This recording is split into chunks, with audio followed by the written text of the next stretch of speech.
De quelle agriculture rêve Emmanuel Macron? C'est la vraie question que l'on peut se poser quand on regarde un peu les signaux qui sont donnés aujourd'hui par le gouvernement. Signaux mal compris, pas bien compris, à juste valeur, perçus négativement par la profession agricole. On va en parler avec Jean-Baptiste Moreau. Bonjour. Bonjour. Vous êtes député La République En Marche de la Creuse et c'est vous qui êtes le rapporteur de la loi sur l'alimentation. Il a fallu se battre, ça y est, elle est votée depuis... Depuis mardi. Et accessoirement, je suis éleveur aussi. Oui, et accessoirement, bien sûr, éleveur. Dans quelle région? La Creuse? En Creuse, en Creuse. Voilà. Juste à vos côtés, Jean-Marie Serroni. Bonjour, Jean-Marie. Bonjour. Vous êtes agroéconomiste, vous êtes auteur du livre PAC et mondialisation, une politique européenne encore commune. Tout tient dans le point d'interrogation. Je ne suis pas certain que vous soyez certain qu'elle soit commune encore dans le futur. Aux éditions Quae. À ma gauche, Patrick Bénézit, éleveur de bovins dans le Cantal, secrétaire général adjoint de la FNSEA, président de la FRSEA, l'antenne régionale du Massif central. Et juste au bout de la table, Alain Maté, directeur général d'Horizon. Ben, vous allez être le chef d'entreprise de la table ronde. Tout à fait. Jean-Marie Serroni, il faut parler bien près du micro. De quelle agriculture rêve Emmanuel Macron? Est-ce que vous le savez ou est-ce que vous le présumez? Alors en ce qui me concerne, je le présume, puisque bien sûr je ne fais pas partie de son entourage. Je pense que Jean-Baptiste Moreau pourra nous éclairer plus sur ce que pense l'individu, Emmanuel Macron et le président. Mais l'analyste, qu'est-ce qu'il voit sur la parole du président? D'abord, il y a le discours au mois d'octobre, mi-octobre, le discours de Rungis, qui pour moi est emblématique. Je crois que ça fait au moins trois décennies qu'on n'a pas eu un discours de président de la République sur l'agriculture autant construit et affichant une ambition autant construite. Je trouve que c'est vraiment marquant. Et si je résume de manière, comme on a très peu de temps, de manière extrêmement, je dirais, caricaturale, qu'est-ce qu'il nous dit? Il nous dit, en gros, des prix, pas des primes. Faire payer moins le contribuable et davantage le consommateur. C'est la première chose qu'il nous dit. La deuxième chose qu'il nous dit, bougez-vous, réorganisez-vous. Il dit de plusieurs manières. Il dit, adaptez-vous à la demande du consommateur. Montez en gamme, moi je préfère traduire, adaptez-vous à la demande du consommateur. Il dit, organisez-vous collectivement pour peser dans les négociations. On vous amènera des outils, on en parlera de par la loi, mais organisez-vous, sinon il ne se passera rien. Et en filigrane, il dit qu'il faut qu'on réorganise quelque part l'agriculture, y compris dans ses structures de production. Et en gros, moi, le message que j'en tiens, c'est une ambition, c'est de dire l'État accompagne, mais ce n'est pas l'État qui fait. Et pour finir, il me semble que ça marque un virage. Si je prends du recul, je traduis, je l'avais écrit à l'époque dans son discours, l'acceptation que l'agriculture française est rentrée dans l'économie de marché et qu'on n'est plus dans une économie administrée. Je crois que c'est la première fois qu'un président le dit de manière aussi claire. Et on voit, et ça éclaire tout ce qui s'est passé derrière. Et notamment, je pense que c'est ça qui est clair, qui permet de comprendre pourquoi au final il n'a pas voulu que l'État fixe en dernier ressort les indicateurs de prix. Ce qui n'était pas directement des prix administrés, mais qui dans les négociations pesait et pouvait amener à ça. Donc je crois. Après, sur la politique agricole commune, quand il en a parlé, donc là c'est un autre débat et on est au démarrage, mais je pense aussi qu'il a une vision assez nouvelle dans la position française par rapport à la politique agricole commune. C'est-à-dire? Je pense qu'il ne met plus le budget comme préalable à tout, et comme finalement les présidents précédents le mettaient comme un préalable à tout, mais comme un tout en soi. On a toujours négocié le budget, c'est ce que je développe dans mon livre, et pas trop négocié le reste. Et là, moi, on ne m'enlèvera pas de l'idée que entre la proposition de Phil Hogan et ce que le président décline à travers les États généraux, il y a une cohérence très très grande. Quand on s'appuie sur les filières et que dans la proposition de Hogan, il y a finalement de généraliser les programmes opérationnels à toutes les filières, c'est assez voisin. Quand il dit faire payer le consommateur un peu plus et le contribuable un peu moins, une certaine baisse du budget de la PAC, je ne dis pas que c'est bien, mais c'est très cohérent. Jean-Baptiste Moreau, vous le connaissez bien, Emmanuel Macron, vous lui parlez à l'oreille sur le plan agricole. Est-ce que c'est sa vision? Est-ce que vous êtes d'accord avec Jean-Marie? Alors, je ne suis pas porte-parole du président de la République, hein, donc voilà, certes, on échange très régulièrement sur ces sujets-là, et sur toute la première partie, je suis assez en accord avec ce qu'a dit Jean-Marie Seroni. Sur la PAC, un petit peu moins. Je pense que la vision d'Emmanuel Macron est un peu différente de celle de Phil Hogan, où Phil Hogan veut introduire une subsidiarité quasi totale entre les États et la Commission européenne, ce qui n'est pas la vision aujourd'hui, du moins que moi je porte et que je pense le gouvernement porte, puisque une subsidiarité comme a été présentée par Phil Hogan aboutirait à des distorsions de concurrence énormes entre les pays européens, notamment entre les pays d'Europe de l'Est et nos pays, puisque ça aboutirait en fait à pouvoir choisir entre un pilier 1 économique, on va dire, et un pilier 2 environnemental, et chaque pays fait son marché et prend la proportion de pilier 1 ou de pilier 2 qu'il souhaite, et ça, à mon avis, c'est la destruction totale de la politique agricole commune. Donc là-dessus, enfin voilà, je suis complètement opposé à cette vision, voilà, qui est celle de Phil Hogan et qui est celle de sa proposition initiale. Après, sur quelle agriculture il veut pas une seule agriculture, il veut plusieurs types d'agriculture, mais des agricultures qui sont en capacité de faire vivre les agriculteurs de leur profession. Et c'est ce qu'a dit Jean-Marie Seroni, c'est le discours qu'on tient depuis des années, hein. C'est des prix et pas des primes. Donc c'est bien des prix rémunérateurs qui permettent aux agriculteurs de vivre de leur production. Alors c'est pas demain la veille qu'on va supprimer toutes les primes et que les agriculteurs pourront vivre uniquement par le prix, mais c'est toute la philosophie des États généraux de l'alimentation, c'est bien de revaloriser le prix vendu par les agriculteurs. Patrick Bénézit, 100% en phase avec le président? Alors, jusqu'au discours de Rungis, oui, puisque nous avons travaillé et la FNSEA s'est beaucoup impliquée au niveau des États généraux, et les conclusions des États généraux étaient non seulement souhaitées, mais partagées par le syndicalisme. Donc, à partir de là, sur le discours, aucun problème. Sur la montée en gamme, aucun problème. C'est ce que nous faisons depuis déjà pas mal de temps sans qu'on nous le demande. Donc là-dessus, on peut continuer, à condition juste quand même de ne pas être mis en concurrence avec des produits qui viennent de l'extérieur et dont les méthodes de production sont interdites dans notre pays. C'est juste quand même un sujet plutôt important. Interdire des modes de production en France ou en Europe, c'est une chose, mais laisser rentrer ces produits de l'extérieur, ça c'en est une autre. Et sur le prix, bien entendu, nous, on demandait ça depuis des années. On a un syndrome dans ce pays où on a considéré depuis la dernière guerre mondiale qu'il fallait que la nourriture coûte rien aux consommateurs pour pouvoir développer le reste de l'économie. Et toutes les politiques publiques ont quand même été orientées là-dessus. Même lorsque nous avions les prix protégés, ils étaient quand même protégés, mais pas pour qu'ils montent de trop pour le consommateur. Donc aujourd'hui, rompre avec ça dans le discours, non seulement on était d'accord, mais on est demandeur. Après, dans les mécaniques, au niveau de la loi, de dire on va faire ça, mais vous allez continuer à vous débrouiller comme avant. C'est-à-dire que lorsqu'on parle d'indicateurs de prix et de marge, bien vous allez vous débrouiller pour faire vos indicateurs avec les industriels et les GMS autour de la table. C'est une vue de l'esprit. C'est une vue de l'esprit. Il n'a pas fallu attendre la fin du vote de la loi pour qu'on s'aperçoive qu'il y avait un problème, notamment dans une filière, la viande bovine. La semaine dernière, les indicateurs de prix pour les producteurs, on ne parle pas des indicateurs de prix ou du revenu de la GMS ou des abattoirs ou autres. Ces indicateurs ont été bloqués parce que la grande distribution a refusé, dans ces indicateurs, de rémunérer les leveurs. Voilà la réalité. Et c'est pour ça qu'on souhaitait que l'État soit en recours dernier arbitre. Maintenant, il y a le débat. On pourra y revenir.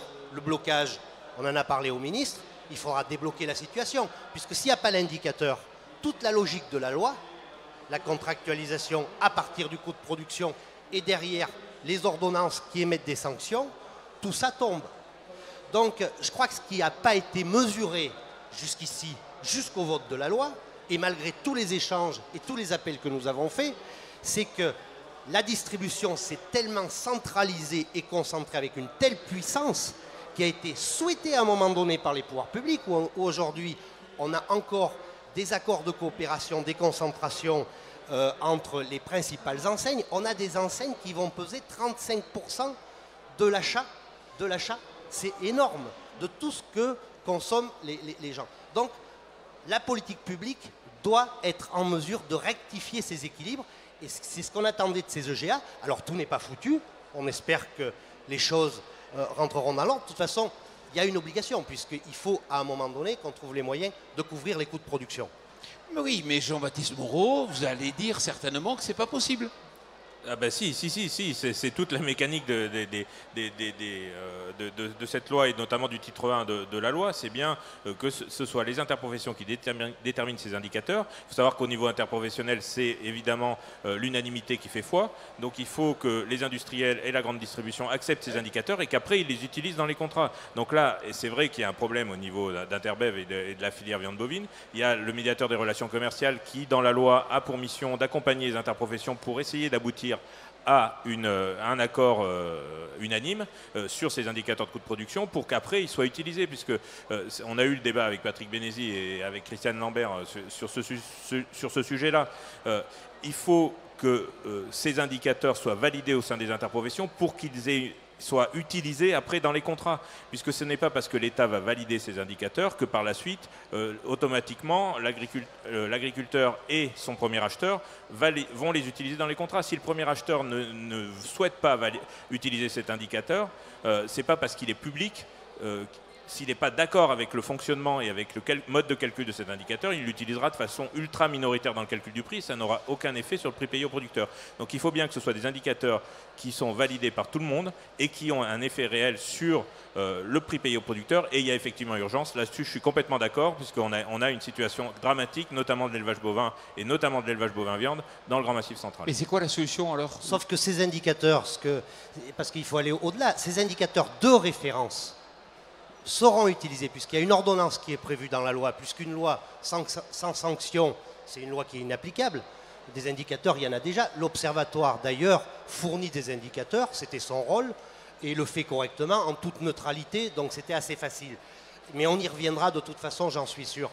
Par contre, aujourd'hui, la loi prévoit, et c'est ce qu'on a demandé à M. Travers ce matin, c'est-à-dire que l'ordonnance sur les prix abusivement bas, qui justement permet la sanction de choses qui ne seraient pas correctement faites, y compris dans le cadre de contrat, puisse faire référence aux indicateurs de coûts de production. Et c'est là où la loi pouvait avoir un impact de manière forte. Mais sauf que là, on se retrouve dans une situation où dès la création de l'indicateur, la grande distribution dit « moi je ne suis pas d'accord ». Donc la mécanique ne fonctionne plus. Mais M. Travers vous a dit « ok, je note, mais rien ne sera fait ».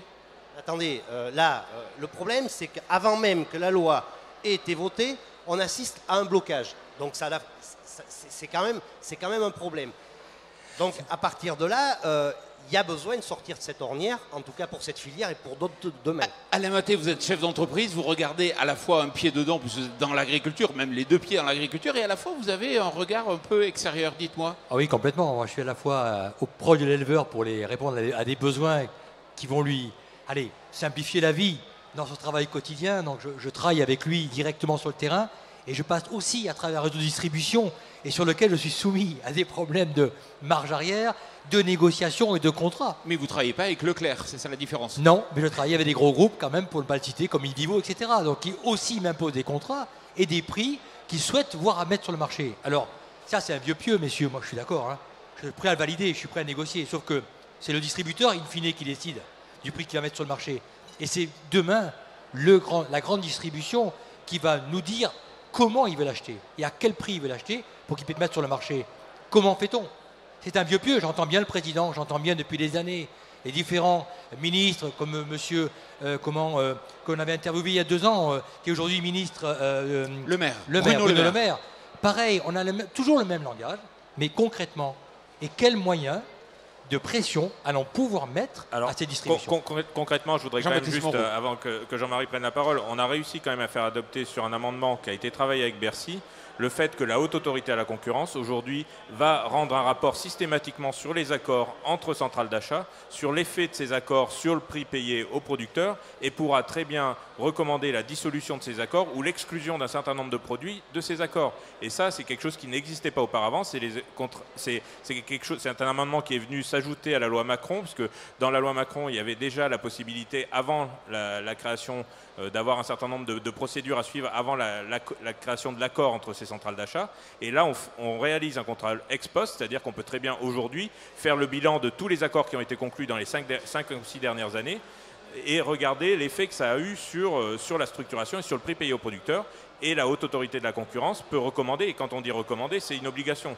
La haute autorité de la concurrence, c'est des recommandations, c'est pas juste des recommandations en l'air. Elle peut recommander la dissolution ou l'exclusion d'un certain nombre de produits des accords entre centrales d'achat et ces centrales d'achat qui exercent sur le territoire français. C'est-à-dire, même si elles ont leur siège à l'étranger, elles rentrent dans le cadre de cette loi. Jean-Marie Seroni. Oui, sauf qu'elle n'a jamais été... Enfin, aujourd'hui, le droit de la concurrence, normalement, il s'applique à la grande distribution comme aux producteurs. Nous, à chaque fois qu'on s'est réunis à plus de 2 dans une salle, on a eu une enquête.